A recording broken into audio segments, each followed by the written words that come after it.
எல்லாருக்கும் வணக்கம். இந்த பதிவில் எதை பற்றி பார்க்க போகிறோம் அப்படின்னா, அதாவதுங்க, திமுக ஆளுங்கட்சியாக இருக்கட்டும், அதிமுக எதிர்கட்சியாக இருக்கட்டும், இவங்க மக்களுக்கு உண்டான எந்த விஷயத்தையும் சரியாக பண்ணலை அப்படிங்கிறதுக்கு எனக்கு தெரிஞ்ச சில உதாரணத்தை நான் சொல்கிறேன், கேட்டுங்க. நீங்கள் நல்லா பாருங்கள்.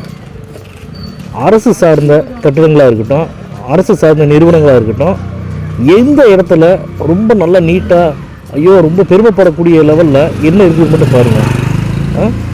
இப்போ ஐயா நல்லக்கண்ணு அவங்க அரசு மருத்துவமனையில் அட்மிட் பண்ணி அவர் ட்ரீட்மெண்ட்டில் இருக்காங்க. எந்த அமைச்சர்களாக இருக்கட்டும், எம்எல்ஏக்களாக இருக்கட்டும், எந்த அரசு மருத்துவமனையில் போய் ட்ரீட்மெண்ட் பண்ணுறாங்க சொல்லுங்கள்?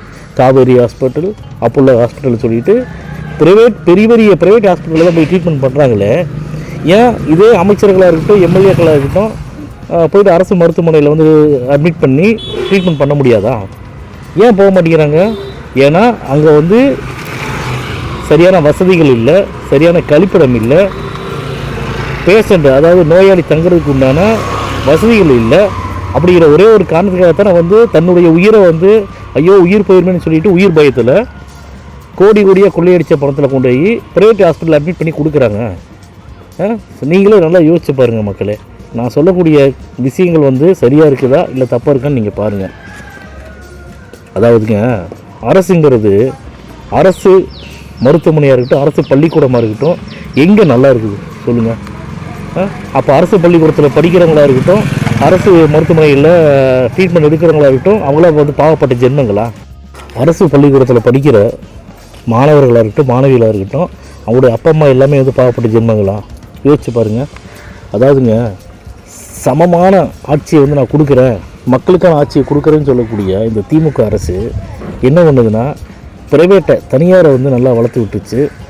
தனியார் மருத்துவமனையாக இருக்கட்டும், தனியார் பள்ளிக்கூடமாக இருக்கட்டும், கோடியாக கொள்ளையடிக்கிறாங்க, கோடியாக வருமானம் பார்க்குறாங்க. இதில் இல்லைன்னு மட்டும் சொல்லுங்கள் பார்க்கலாம். எவ்வளோ கோடி, எவ்வளோ லட்சம் கோடி சம்பாதிக்கிறாங்க.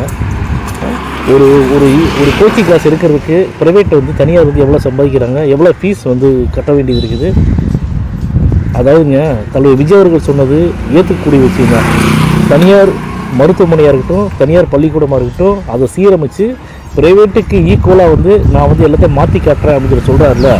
இந்த வார்த்தையை தமிழக முதலமைச்சர் திரு ஸ்டாலின் ஐயா அவர்களாக இருக்கட்டும், எடப்பாடி பழனிசாமி அவர்களாக இருக்கட்டும், அவங்க வாயிலிருந்து இந்த வார்த்தை வந்திருக்குதா? அதனால் மக்களே, இந்த திமுக அதிமுகவை அகற்றினா மட்டும்தான் நம்ம தமிழ்நாடு நல்லாயிருக்கும், தமிழ்நாட்டு மக்கள் நல்லா இருப்பாங்க. விஜய் அவர்களுக்கு ஓட்டு போட்டு ஜெயிக்க வைக்கணும்னு கேட்டுக்கிறேன்.